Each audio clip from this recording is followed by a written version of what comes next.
Hey, what's going on, guys?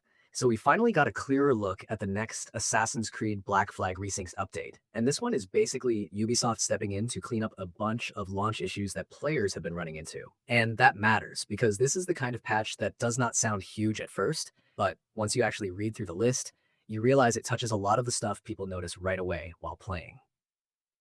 The big confirmed issue on PC is the one where cutscenes get locked to 30 FPS if ray tracing, BVH, or terrain quality is set to ultra high. Ubisoft says the temporary fix is to reset the overall graphics preset to one of the built-in options and avoid manually pushing those three settings to ultra high for now.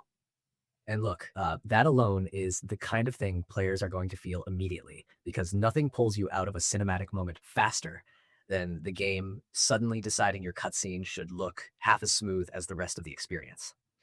There's also a dubbing problem in localized versions where some voiceover timing is not lining up properly with the cutscene visuals.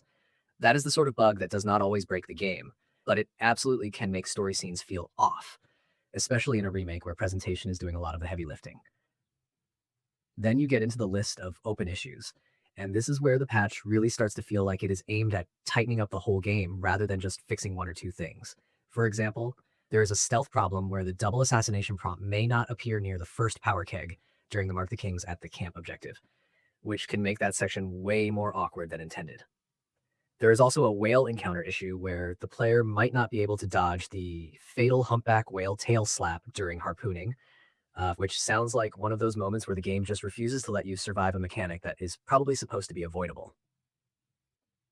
On top of that, Ubisoft has a note about aiming and tools, because if you get hit while aiming with rope dart or smoke bomb, the player may not go back into aiming properly.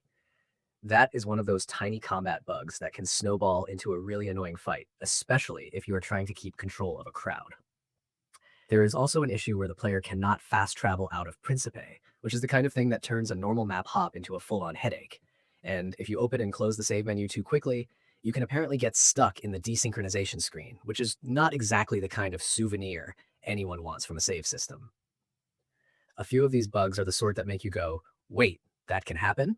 Like upgrading the Jackdaw while it is docked may cause the ship to disappear, which is wild because now you are just continuing the quest without the one thing the whole game is built around. There is also a rift issue where the player can get stuck in the bow of the ship if they climb there, and another weird audio issue where killing an enemy can make a single body drop sound like multiple bodies fell at once. That sounds minor until it keeps happening over and over and starts messing with the feel of combat. The patch notes will call out some mission-specific pain points. And in Matanzas, the player may not be able to loot ammo from the crate in the tower even though it is highlighted. During the LT-Buron battle, Ubisoft even adds a clarification that simple melee attacks or quick-firing the pistol will not break his defense, and that manual aim with the pistol is the way to deal with him. That tells you right there that some players were getting stuck not because the fight was impossible, but because the game was not communicating the right solution clearly enough. Ubisoft also points out that throwing money is a distraction tool, and that you do it by holding D-pad down, since there was no proper tutorial for that mechanic, and the rest of the list shows the same pattern. In the one with the gun, you can get stuck on a branch if you leave the intended path while showing Lucy around the village. In Devil's Eye Caverns, respawning after a desync can trap you inside the diving bell.